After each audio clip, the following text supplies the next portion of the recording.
Hey, Jeff. Hey, Jeff. Welcome to Hey, Jeff. One second to last time Yeah, for a little bit. I A know. podcast about Hey, Jeff. A podcast about Survivor and Big Brother. And Big Brother. And other things going on. Danielle, how are you? I'm How was your doing weekend? I'm doing well. So it's a long weekend in Toronto, in Ontario. It's Queen Victoria Day on Monday. She died. I know, but we still honor her every Okay. year by taking a day off work and barbecuing, setting off fireworks. See, this is in the history of the pod. This is like, so we have Memorial Day coming up Mm-hmm. next week. Yeah, exactly. This is this like a similar thing where it's like, yeah, it's Thanksgiving in America, so Thursday and Friday is like King's Day or something. But the thing is that there's no overlap. I don't think, because it's always May 2-4 for us, whereas I think Memorial Day isn't that just always the last It's always the Monday? last Monday of May. Yeah. Yeah. So I think ours bops around, but Okay. it's great because so I get tomorrow off, and then next Monday the people on the US side of my work have off. So Yeah, it's sort it's of great. like 2 short weeks in a row, sort of. If you can live in a Western civilized, sorry, I should say that wrong. If you can live in a Western country that has a lot of overlap with the US, but not America. You live in England, you live in Canada, you live in Australia, but you interface a lot with like American people. You want that because you get your own holidays, plus you basically get all the US holidays. Yeah, like Juneteenth, I'm not going to be doing that much work because they have it as a holiday. So, but really you want to be in London. I mean, you got to get those English bank holidays, the bank holidays. Wait, hold on. What? If you live in England, the bank is just like, says, no money today, no. mate. Yes. The bank says we ain't coming in. And so everyone else is like, it's only good. Let's go to the pub. Like, no what, fun. Let's have some beef. Let's have some steamed beef. Yeah. So they really have their finger on the pulse. I mean, that's as far as like official holiday countries. You want England. Anywhere else in Europe, I don't think it's official days off, but it's like, no one works in the summer. It's just sort of like a known thing. You don't say it officially, but it's like, and everyone takes a siesta.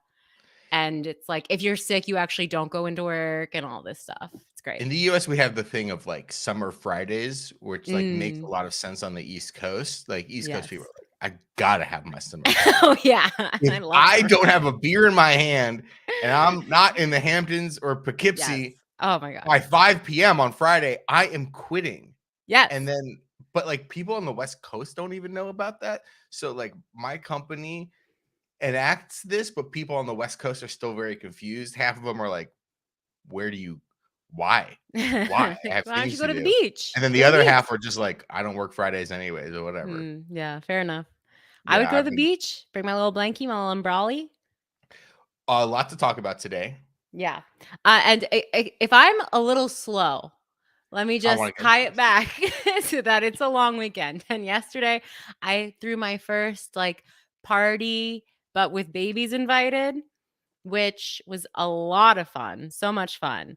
But I was saying to Brett before we started recording, I used to throw big parties every year in Brooklyn for like around the holiday season. And I would make a very dangerous punch. I would get extremely lit, like so drunk. And I would just make, we were like hostess and hosts with the mostest.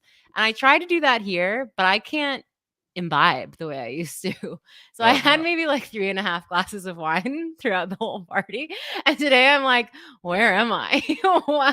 I'm feeling a little worse for wear. So I said this to you. I need you to explain this scenario to me because having a party full of 18-month-olds is not something I'm ever going to experience in my life. Well, what you do is we had ours on the roof and I just made it 2 separate areas. There's the kids area and the adults area.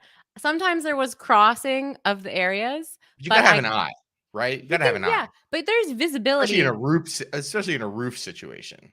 Yeah, but it's like they're not going to climb off. They're too small still and weak. They can't climb up the roof. But we got this like this is the hottest thing you can have at a baby's party. It's called a water table. And so trust me, all these kids were just like moths to a flame with the water table. It's just a plastic table that has water and like little duckies in it and spinny spins.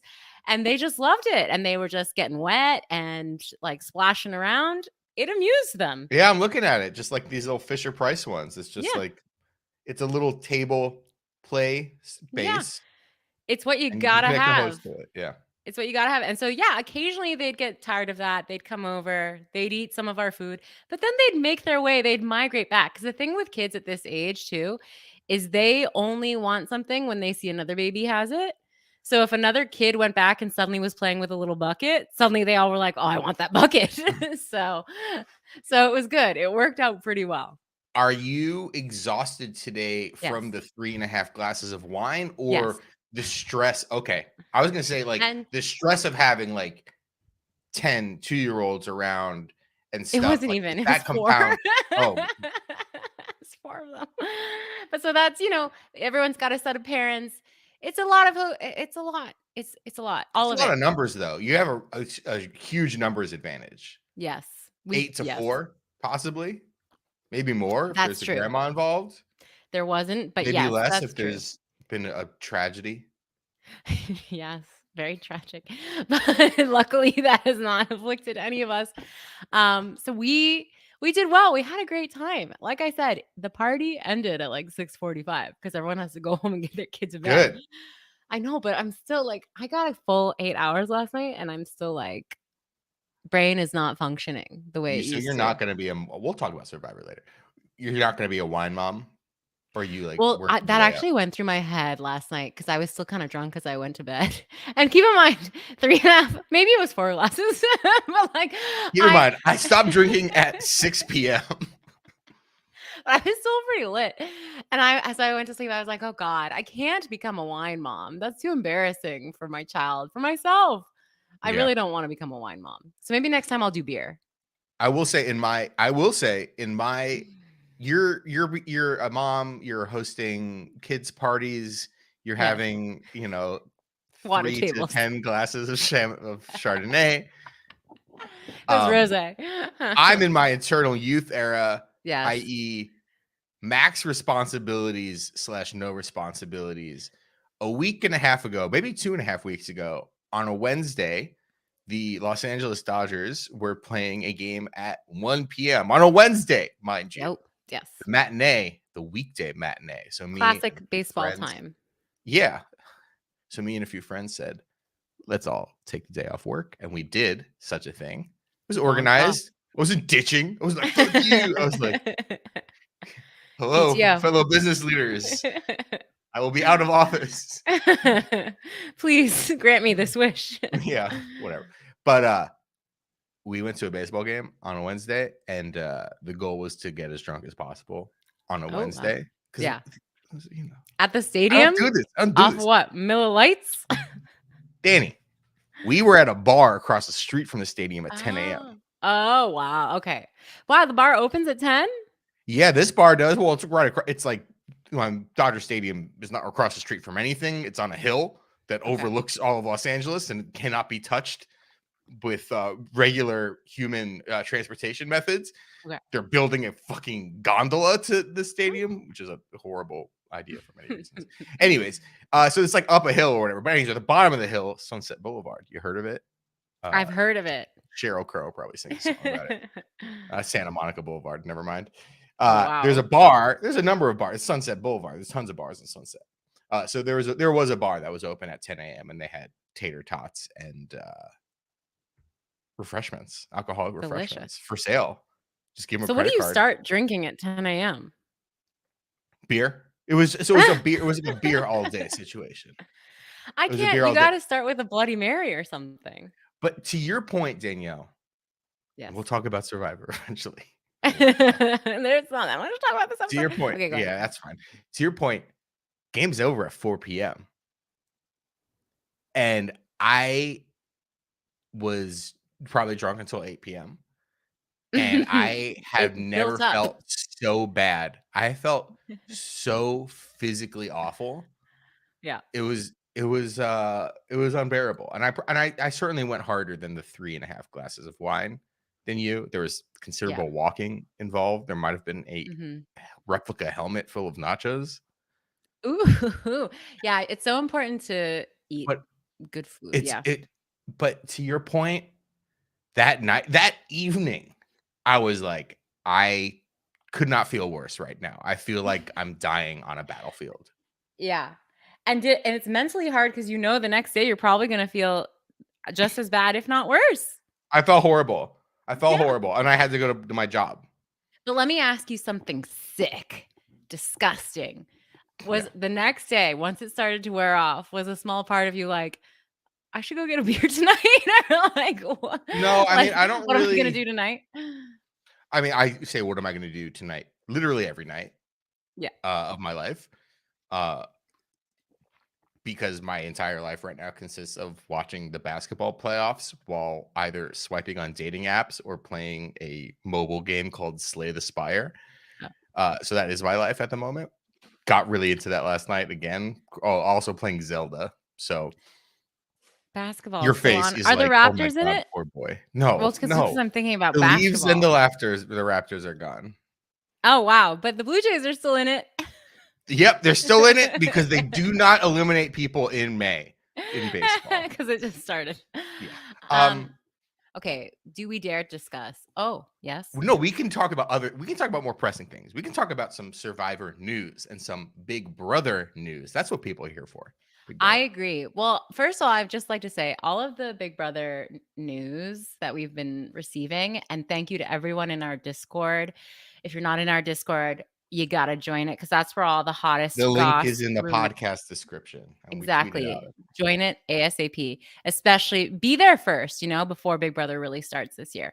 But that goes into one of the rumors, which is that Big Brother is going to start very late this year.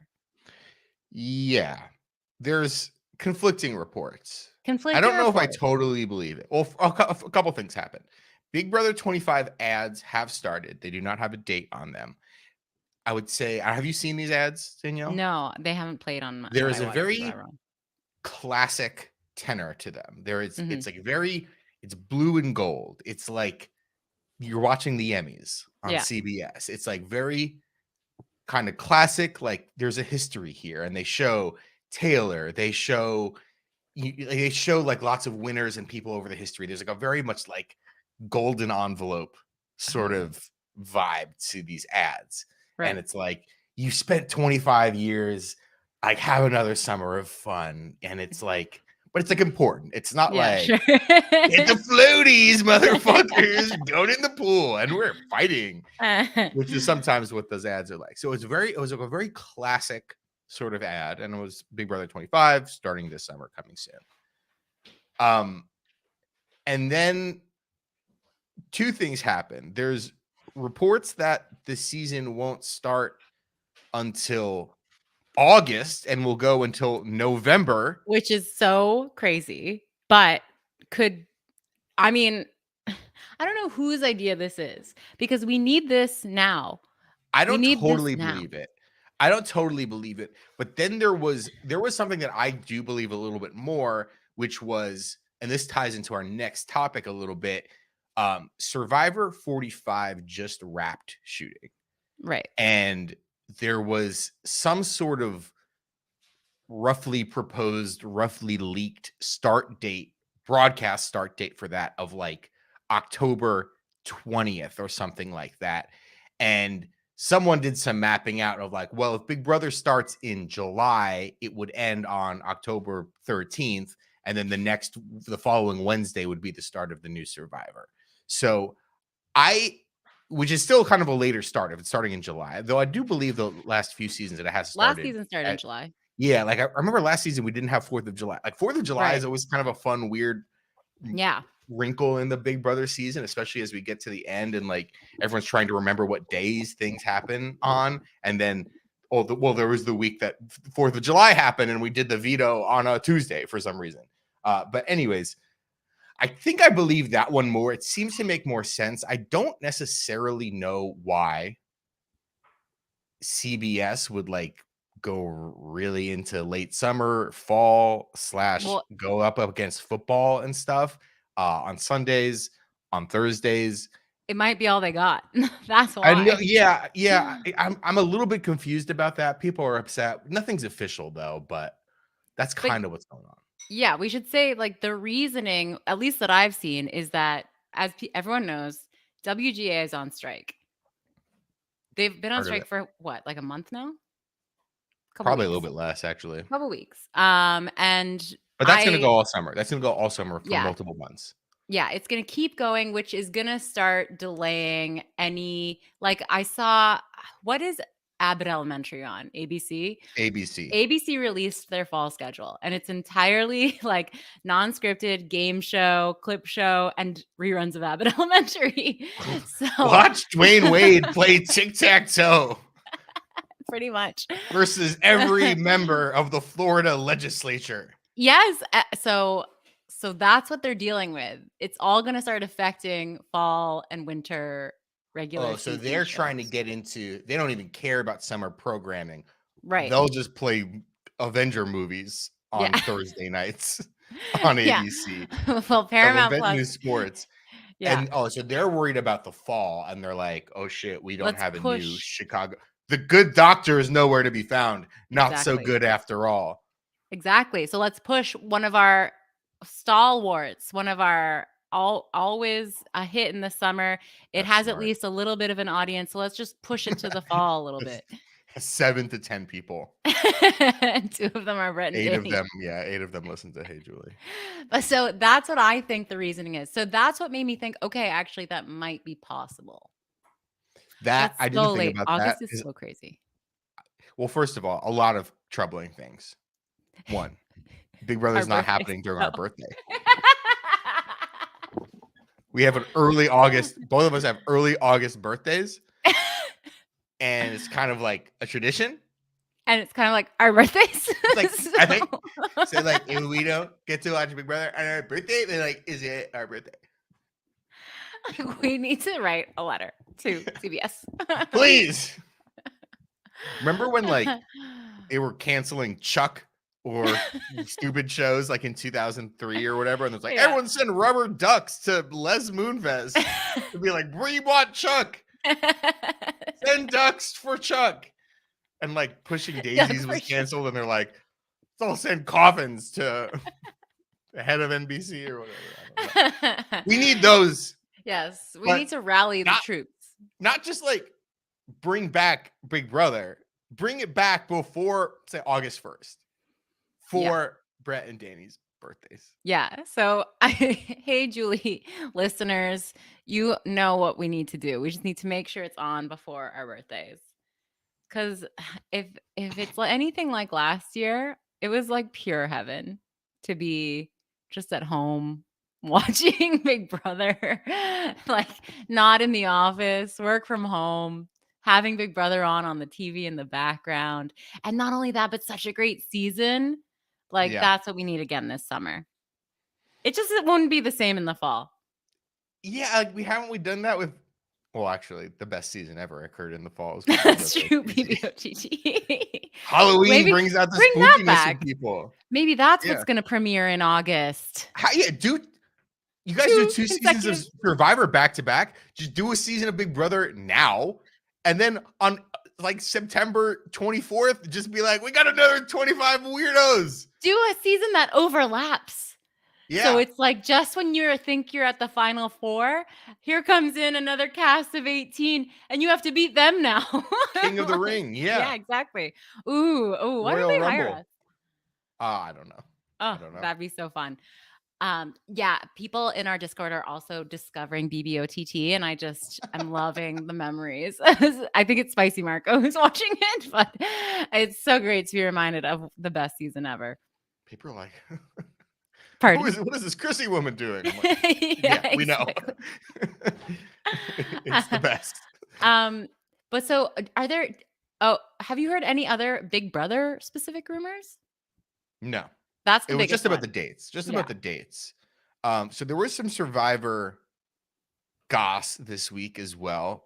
Yeah. So they just wrapped shooting 45, in the islands of Fiji.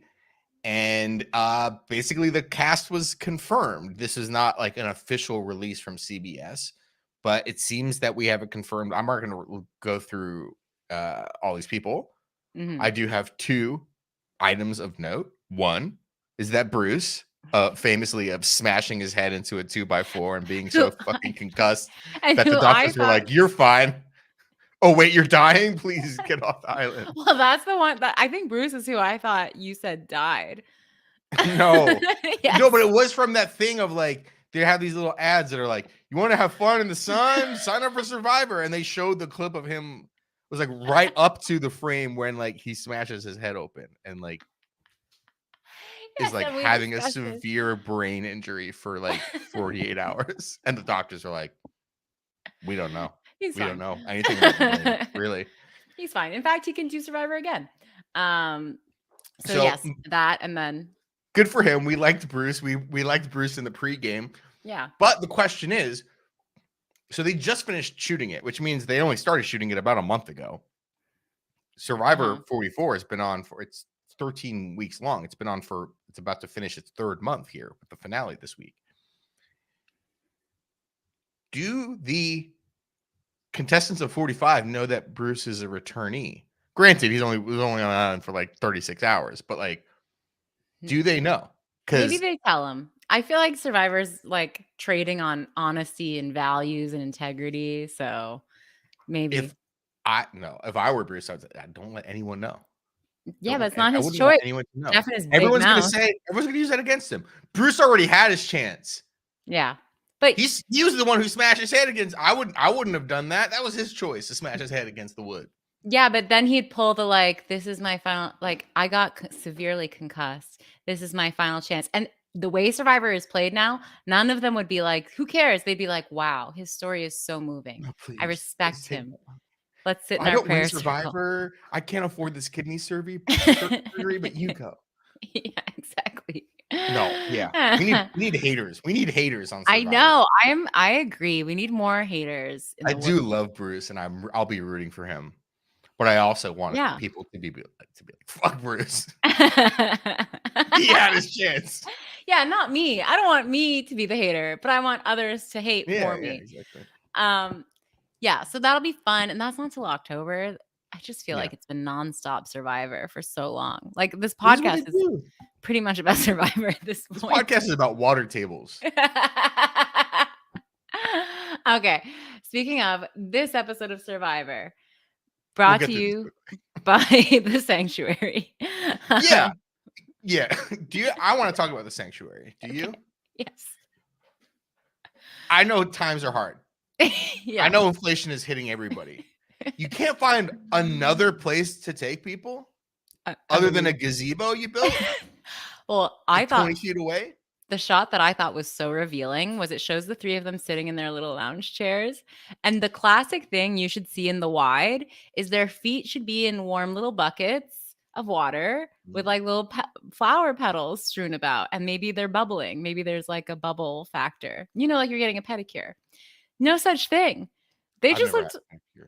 You've never had a pedicure? Well, it's very comfy and relaxing. I'm sure. There was no. There really wasn't. It wasn't luxurious enough Sure it was like a little plastic tub. They didn't even have the tub, is what I'm saying. So they were just getting a. They're just sitting there. Use my language. Raw foot massage.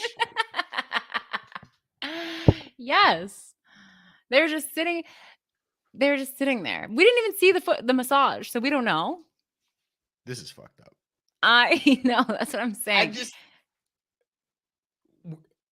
Like, where's Applebee's? Where's Outback? Where's like, we're taking you to a spa. We're taking you to a temple. Like, I don't know. It's like we take you to a gazebo and we give you iced tea. Come on. I know. It was a dud. Anyone could put some leaves in water and be like, oh, here's iced tea. And like a BLT. I love iced tea, but like, come on. That's not. I also noticed when they were grazing on the servings at the sanctuary that Jam like looked at the fruit bowl and daintily picked out like 2 or 3 pieces. So I was like, oh my God, the fruit probably was rotten or gross. Cause if you're that hungry, he was talking about how hungry he was, how excited he was to eat. Yeah, and then he was just like, I'll take this one. Like he was very, very I don't even want to say picky because I'm like, if he was picking it like that, the fruit probably didn't look that good. Not to mention the fact that like every time they do one of these rewards things, they show the best possible shot of the food. And even then, there's always flies. Yeah. They're like, we need 1 second of a close-up of this sandwich, and they cannot find a single second without flies or whatever. Yeah. Flies are there. At the same time, don't they have like mangoes or whatever at camp? Papaya. Maybe he's sick of fruit. Maybe he's like, I've literally only been eating unseasoned white rice and like pre-ripe mangoes for 20 days. I need me a turkey sandwich. Yeah, the sandwich looked okay. But again, right. I don't want a sandwich. Even though I haven't eaten for 20 days. I mean, I do like a sandwich. Like, what? A bloomin' onion. Yeah, exactly. I actually thought that Jam Jam was coming for Jeff's job because the way he was saying things, chicken sandwich, like the way he was announcing the food that he was going to eat sounded very Jeff-esque. And then Carolyn asked for them to burp into her mouth. No. Which is a new thing.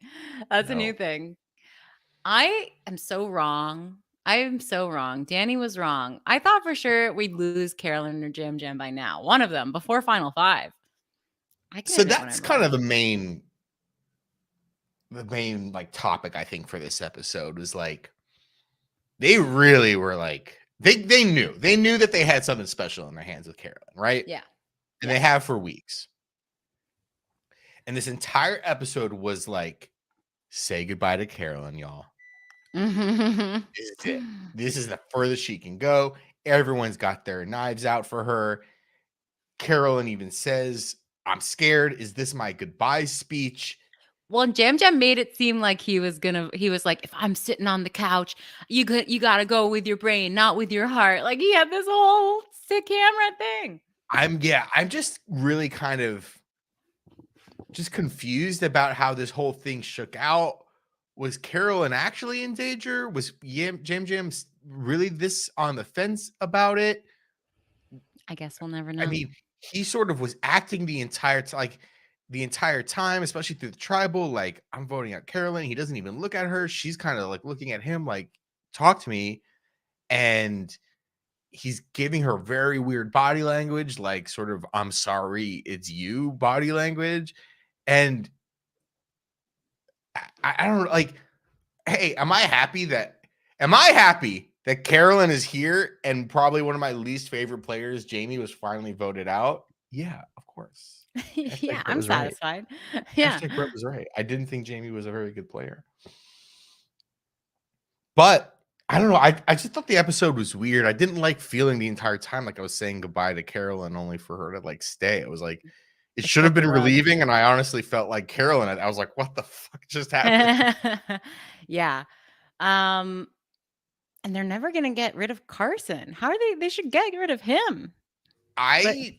At this point, I do believe that unless something weird happens, you know, obviously, like, Lauren keeps comes down to making fire or whatever. It comes down to some of these, you know, these challenges, or only one person wins and there's 4 people left. Like, I think Lauren's gonna win her way to the end. Yeah, exactly.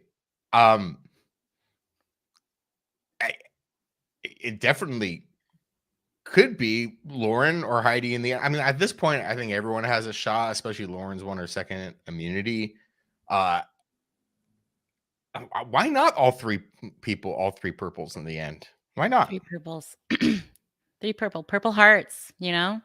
Purple to the end. They gave something for their country. They did. They were critically wounded. Did you like the ball competition? Like the person inside the ball? Yeah, I thought it was funny because Carolyn just let go. Yeah, like when Carolyn gets lost, like you just see the like who's in which one. I'm like, okay, well, obviously the one with Carson is winning because the other 3, like, it's just not happening with the other 3. And I have to say, even though every single week I've been like, there's too many people, how are there still so many people? During that competition, when they were just 2 balls, I was like, oh, there aren't that many people left. Nope. Finally. Well, horrible news. Forever's over this week. Next week.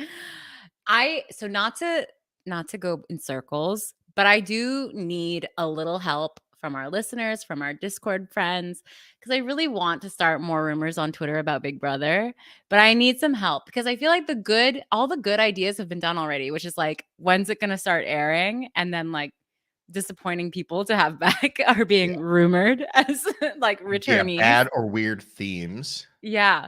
Bad or weird. I did the themes already. But I really want to stir the pot. Weird twists? What about weird twists? What about like, oh, we've leaked a twist and then you make up a twist? It's like, okay, yeah, twists are really good. The and urn then of the what? Destiny.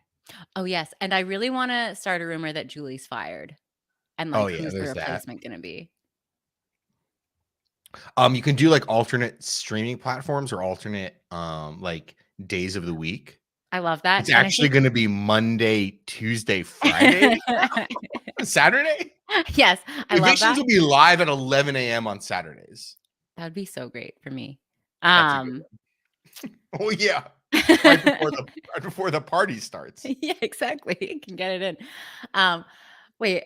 And then was it you said, or someone commented like, is Zingbot AI going to be AI scripted? Like, doesn't Zingbot have a writer? So won't the writer's strike affect Zingbot? Yeah. And then like, I know the SAG has authorized a strike. Oh yeah. They're going to be Chris DeJoseph.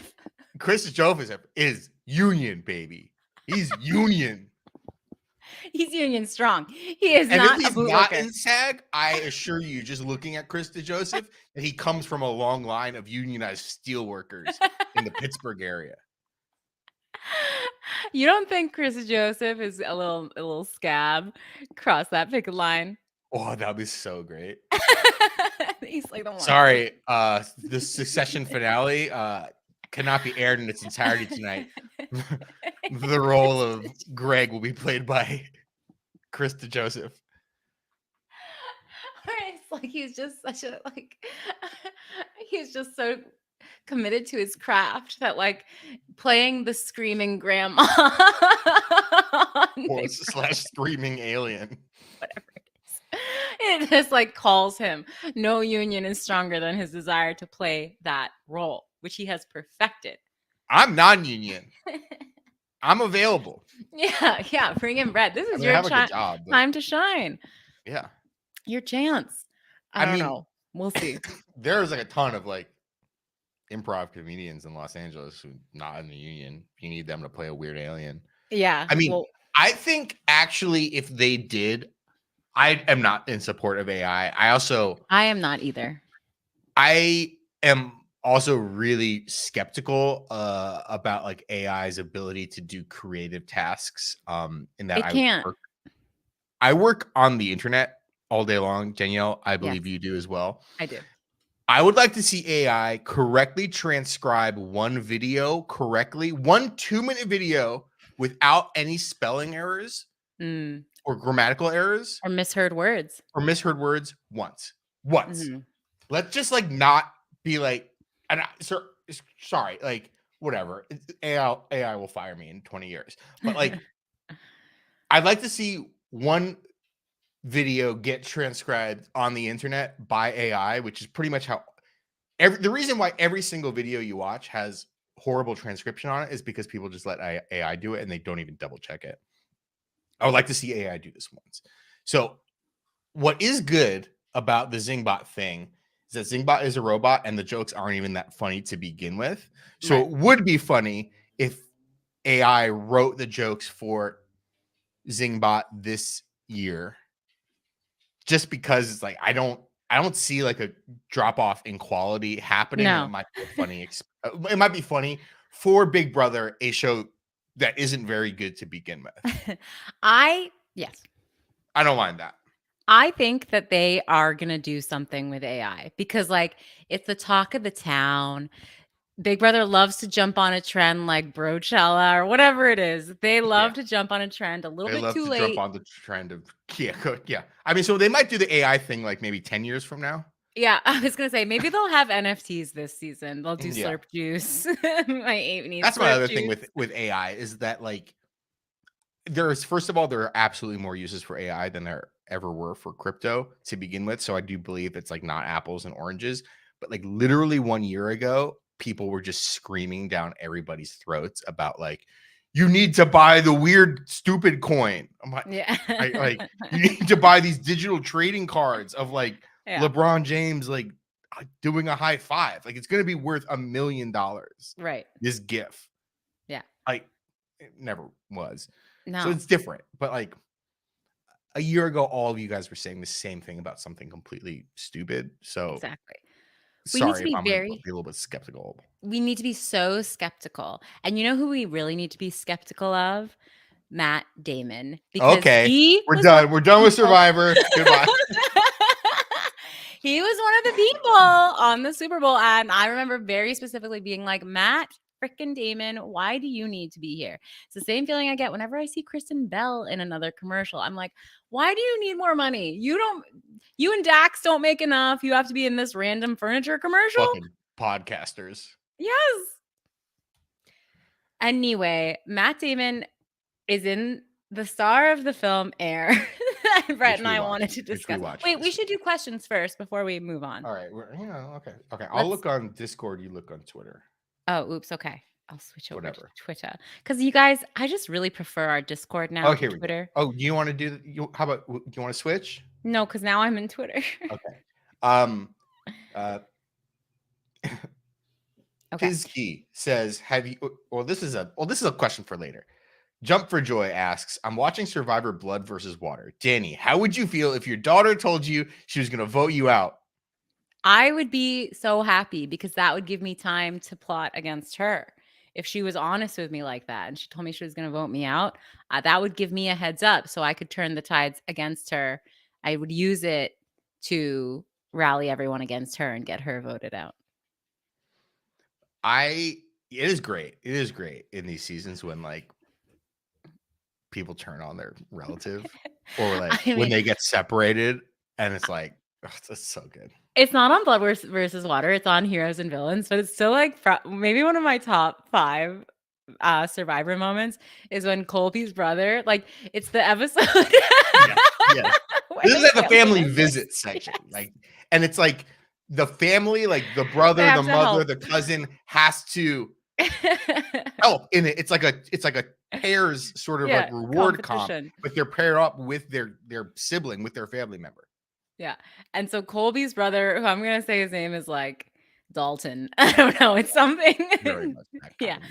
But like I guess, and Colby has been bad at every single comp. Like Colby just has lost the plot on this season. But his brother, Dalton, is not helping things. And so you see like all the other contestants with their mom, with their uncle, with their son, whoever being like, yeah, come on, you can do it. We got this. And Colby to his brother is like, God damn it, Dalton.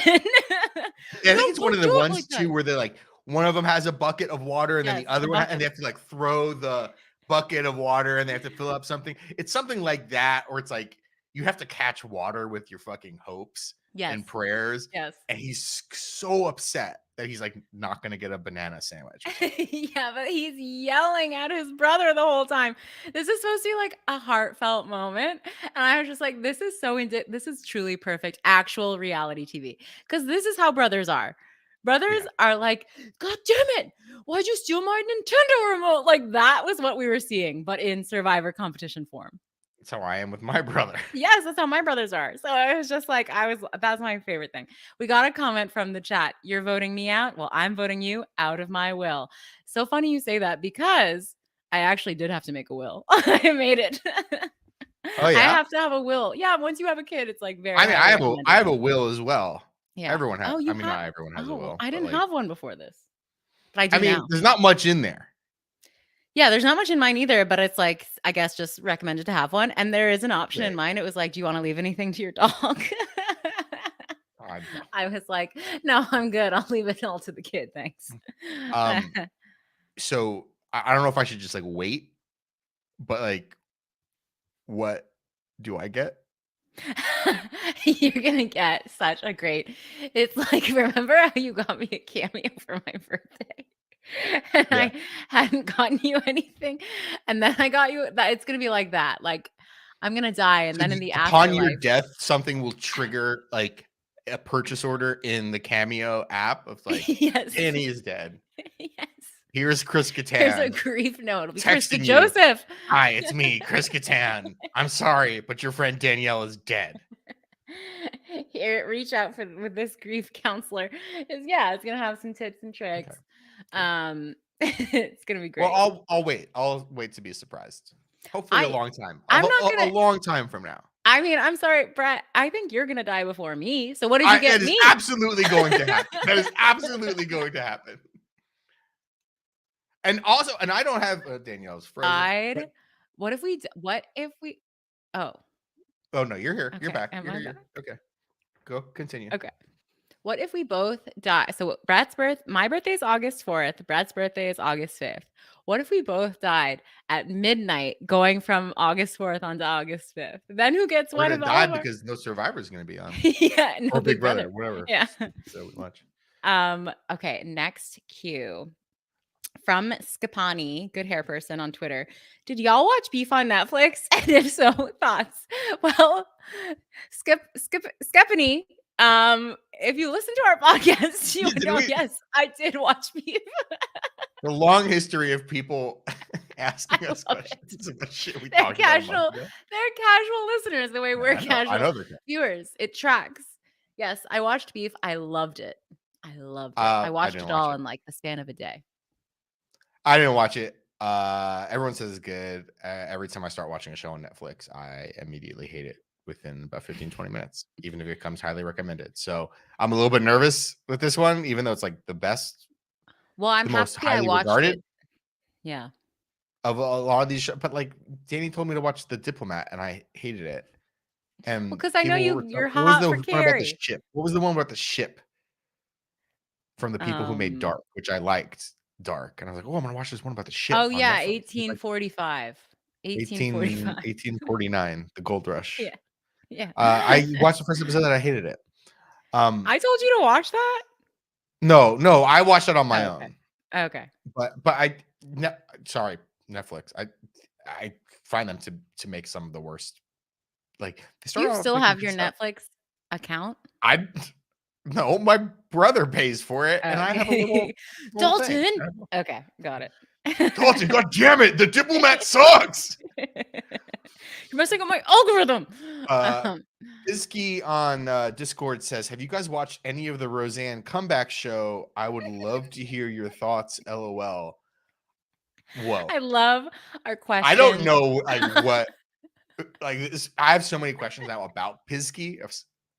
I have so many questions about who they are, what they are like, what they assume of us. I don't. This question opens up much more questions than the question itself. And are they talking about the Connors? Yes. The Roseanne reboot, or are they talking about like Roseanne has a comedy special on like Truth Social or something like that right now, where she's like, "I'm gonna cancel culture." Being woke is being like just saying the most basic, repeated, like right-wing, like catchphrases, and just like a bunch of the worst people in the world laughing at it. I don't know what she's talking about. I just love that that's the question we get on our Big Brother and Survivor podcast. But so no, to answer it, no, I haven't. No. I did watch Roseanne. Like maybe not regularly, but I do remember watching it and thinking like OG. She and Dan, the original show. She and Dan, played by John Goodman, had such a great relationship. Like I remember thinking like Dan's a great guy. And that's the kind of guy you should marry, you know? So it's too bad what's happened. It's too bad. Too bad that she has brain worms. Yeah, they really I mean, I never really watched the show. I've seen there's a channel on my YouTube TV called Comet TV, and I don't really even know what the like demo is for this. Yeah. They just play Frasier reruns and Roseanne reruns. And the demo is me because I watch Frasier reruns for sure. And then Roseanne comes on and I'm like, I don't know. I didn't really grow up with it.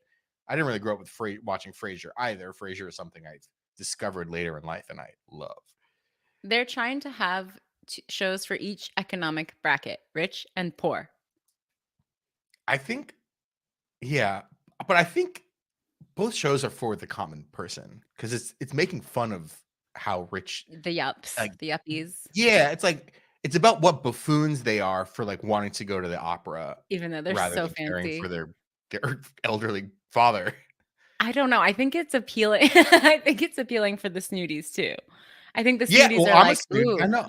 I got that reference to I am the Sergeant General, that musical. I am the Yeah, very what is that musical? I HMS am Pinafore.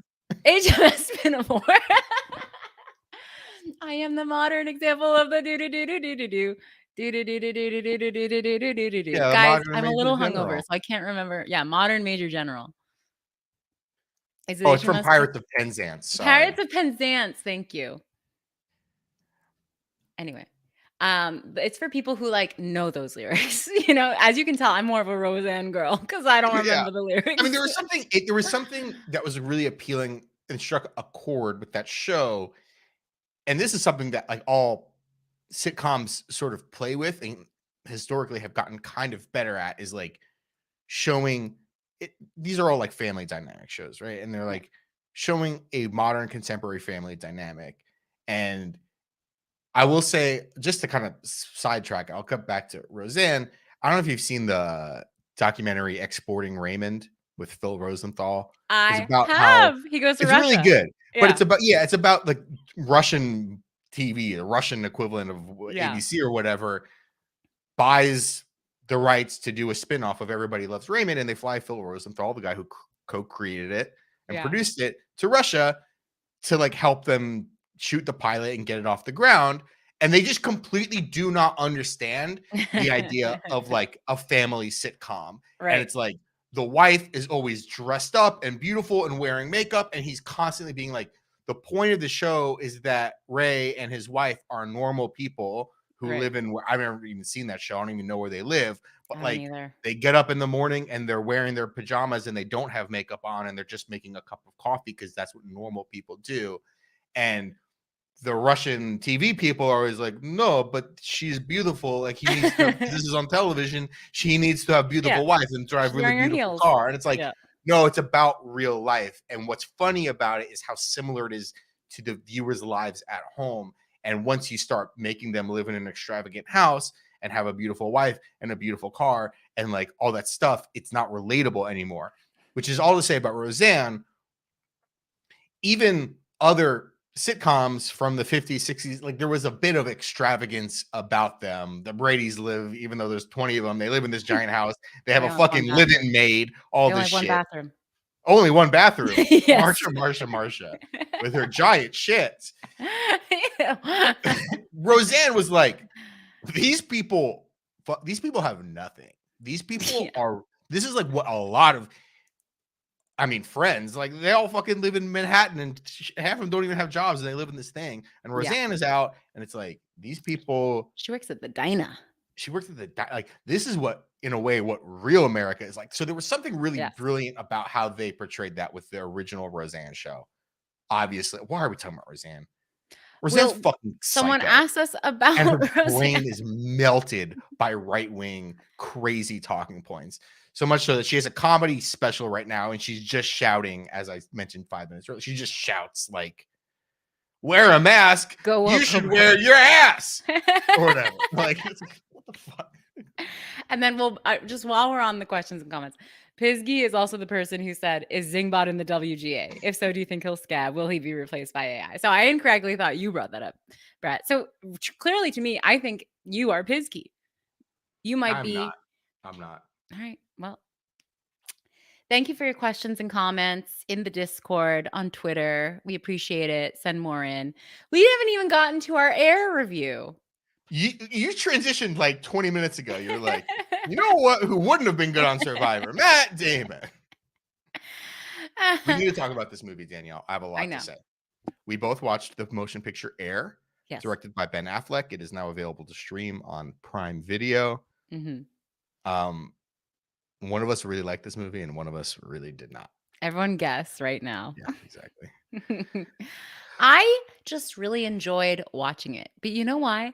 Because Ben Affleck, And also Chris Tucker, Viola Davis. Sometimes you just want to watch people that guy who played the shoe designer, people who just know what they're doing in a movie. Ben Affleck walks onto set. He grabs that set by the balls and he says, I know what I'm doing. Everyone jump on board. And I don't include Matt Damon in that. I think Matt Damon is fine. But I think Ben Affleck really sells it. I think the acting in this movie is wonderful. It is. Particularly Viola Davis. She's great. I think she's actually not in it that much. She's kind of only in like a few key scenes, and I think she kind of steals the movie. Like the movie takes on a gravity when she is gravity.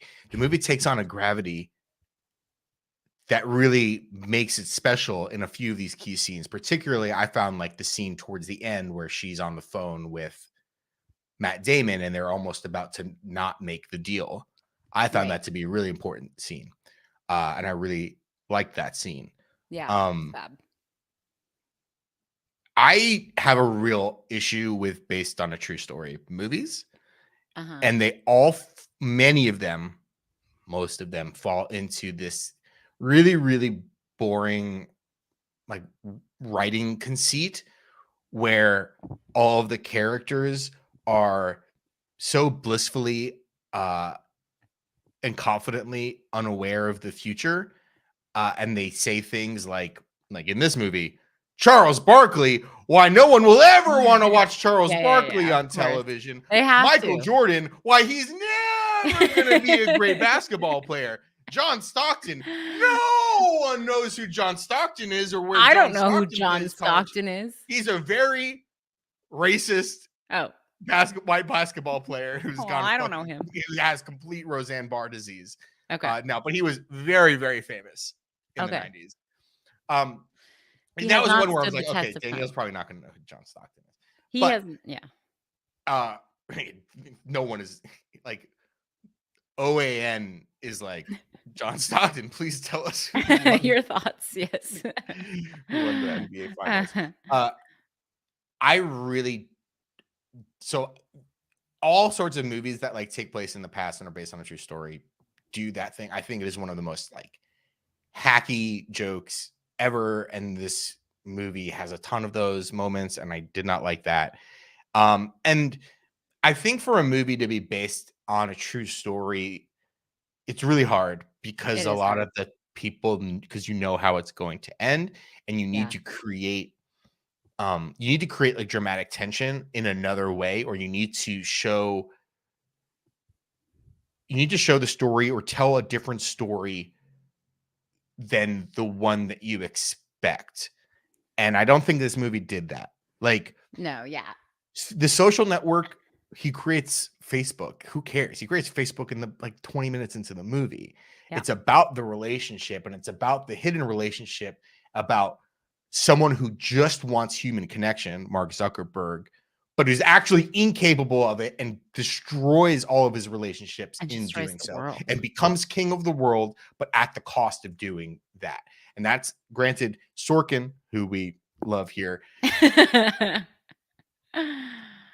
Sorkin completely goes off the deep end with his based on a true story movies. He finds dramatic structure in the archetypes of the characters, and he sometimes doesn't tell a story that actually happened.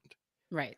That's what he does, and I actually think he does that really successfully, because who cares about the actual like beats of what really happened? Who cares? Yeah. Titanic.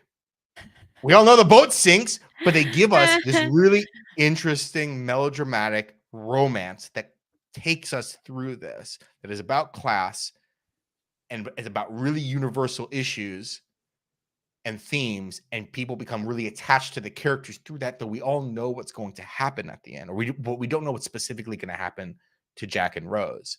Right. This is like, are we going to sign Michael? This movie is over 2 hours, and it's just people in conference rooms being like, are we going to sign Michael Jordan? I don't know. Yeah. It's like, I know, because I'm watching the movie in 2023. So I don't think there's really any dramatic stakes to this movie at all. No, But there's fun characters. I think it does a lot of like the hacky stuff, like 80s stuff. Like, oh my God, there's a needle drop every 25 seconds in this movie. We're like, oh, they're listening to fucking Tears for Fears right now. Great. Yeah. I just thought it was really boring. And like, I wasn't interested in seeing what happened because I knew what happened. There's some great moments, particularly around Viola Davis, around Chris Tucker too, I thought. He was great. Yeah. All this kind of, to be honest, where I thought this movie really excelled was like, it almost tells the story. Again, it's really focused on the white people, but it tells a really interesting story just below the surface of like Black ownership and Black people in this country having literally their freedom taken away from them and them reestablishing themselves post Civil War, post Jim Crow, post civil rights era of like having ownership in something again and not letting white people control the economy, control their image. Like there is some really interesting stuff in this movie around that, particularly, sorry, spoilers of the movie. There's a scene towards the end when Jordan's about to sign with Nike and his mom calls Matt Damon and is like, yeah, we think we want to go with you guys, but we actually need to have a royalty on every shoe sold, which we're not going to do another deal. And it's about, we need to have ownership of this. This is the likeness of my son. Like there was something really interesting and really poignant and really important about telling that story. And that kind of stuff peeks through a little bit through that movie. And I thought it was the best stuff in this movie. Yeah. But for the most part, it's like Matt Damon eating donuts and being like, exactly. Tears for Fears, what? That's the thing. The 90s, that's never gonna happen. They couldn't, but I did appreciate they don't show Michael Jordan in the movie except in clips of the real Michael Jordan. I liked that because it's just going to be distracting to try to find an actor to be Michael Jordan. But I totally agree that it's such an interesting, like if it had been told from a totally different point of view, like I don't care about Matt Damon. I just don't. I would care more about the shoe designer in the basement. I would care more about Ben Affleck as the owner of Nike. If we had, I definitely care more about Chris Tucker. I definitely care more about Viola Davis. But for some reason, we went with Matt freaking Damon. The movie was about how a bunch of white executives were totally right the entire time. Yeah. And were completely infallible and were never wrong. And yeah, that's true. That's true. And it's like, and then at the end, and how completely willing they were to almost blowing this entire thing up because they didn't want to have 18, 19, 20-year-old Black man have royalties for his own shoe and stuff. Like they so desperately want Michael Jordan the entire fucking movie. And then at the very end, when Viola Davis is like, yeah, well, you need to pay us $1 per shoe or whatever. Yeah. They're like, yeah, no, we can't do it. Like, that's the interesting thing. They're the fucking villains. Industry. They're the fucking villains here, and it doesn't. Yeah. It doesn't play that way. And I don't know. I didn't like this movie. It was really boring, and I think it like makes the wrong people into the heroes. Yeah, I think that's valid criticism, but that doesn't take away from the fact that I enjoyed watching it. Very well acted. Yeah, very well. Viola Davis is great. Chris Tucker is great. I like seeing Ben Affleck put his little footsies on the table. Yeah, the guy who plays the sneaker designer is wonderful. Steals the show. He's so good. I was like, I need more of this character. I also learned something, and it's very sad. I had no idea because Michael Jordan's dad in the movie is also fabulous. He's just like such a kind, like chuckling dad character. And then they show, I didn't realize his dad was shot to death. And they don't give any other information. His dad was murdered in the mid-90s, possibly over Michael Jordan's major gambling debts. So Michael Jordan, I don't know, huge gambler, loves to gamble. I didn't know that. Like, there's a whole separate movie. Or there is a documentary, The Last Dance. You should watch that. Oh, not Space Jam. Well, I didn't know if maybe they made a little nod to it in Space Jam, his other movie. Hey, what's up, Doc? Your dad is dead. No, I meant the gambling addiction. No, well, so that's when 1994 happens. Watch the documentary. It's so good. I 1994 happens. tried. The Bulls win their 3rd straight championship. He's burnt out. Right. Michael Jordan is burnt out from winning. Underneath all of this, he is a major gambling addict. And his father is murdered at a rest stop in North Carolina. They kind of don't know who does it, but there's like a little bit of like, is this kind of tied to like lots of his kind of gambling stuff? This is 90s gambling stuff. It's tied to the mob and all sorts of shit. Oh, so sad. His dad dies. And then on top of it, like, was he gambling on stuff? And then he retires and goes to baseball. There were 2 factors that led to him going to play baseball, which is part of the plot of OG Space Jam. There's 2 factors that lead him to sort of play baseball. His dad dies and he's like depressed and sad and then burnt out emotionally. And then also, like, was there a secret wink agreement between him and David Stern, the commissioner of the NBA, that's like, hey man, we kind of caught you doing all this gambling stuff, but you're also literally the most famous person on the planet right now and the most famous basketball player. We can't like suspend you, but like, what if you retired for 2 years? So wow, this is Space Jam. This is the Matt Damon, Ben Affleck. You guys, your next movie needs to be behind the scenes how Space Jam was made and the heartbreaking emotional factors that led to that. Yeah, I had no clue. Is that in Save the Last Dance? Kind of. Which I'm realizing is a movie with Julia Stiles. It's in The Last Dance, the like 10-part documentary, which is really excellent. Okay. Wow, guys, Brett hit his stride because he got to talk about basketball history.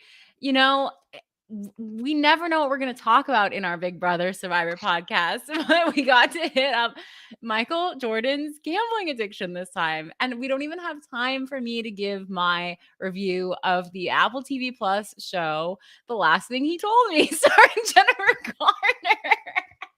Oh my God. This is sad.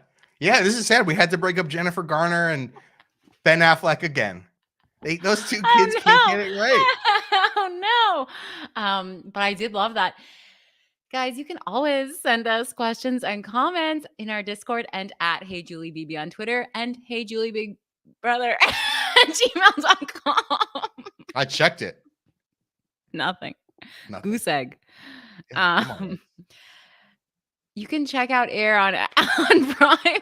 Also, just so everyone knows, Air is like, I think one of the most expensive, like Prime spent so much money on Air. There's this really fabulous long read article about Prime and how behind the scenes, it's just like all of these tech streamers, they're just throwing money at talent. And I think Air was one of the most, like they really spent. Which is crazy because 95% of this movie takes place in like 2 conference rooms. Yeah, exactly. They spend it on the actor. Like the actors are amazing, are really good in this movie, and they have great actors in it. There's also, as I mentioned before, an expensive 80s needle drop every 45 seconds in this film. Yeah. Yeah, it's an expensive movie, but like it's weird because it felt very much like a cheap movie. Because it did feel somewhat cheap because you're like, oh, we need to get Michael Jordan. How are we gonna do that? Well, we have to go to this conference room down the hall from the other one that we're in right now. So there's a lot of that. Yeah. And a lot of Matt Damon driving, and he's like, I'm in North Carolina right now. But it's like literally a highway. It's just like anywhere. Like there's just a lot of him driving and like clearly like a VFX like matte replacement of like, well, it's a country road now. It's a mountain road now, and it's like the same road. Whatever. Thank you all so much for listening. We will be back next week for the finale. Finale of Survivor. We might spend more than 5 whole minutes talking about Survivor next week. Maybe. Who knows? Or we might not watch it. I'm gonna watch it. No, I'm gonna watch it. I'm gonna watch it. Thank you all again, and we'll see you next week. Bye, Jeff. Bye, Jeff.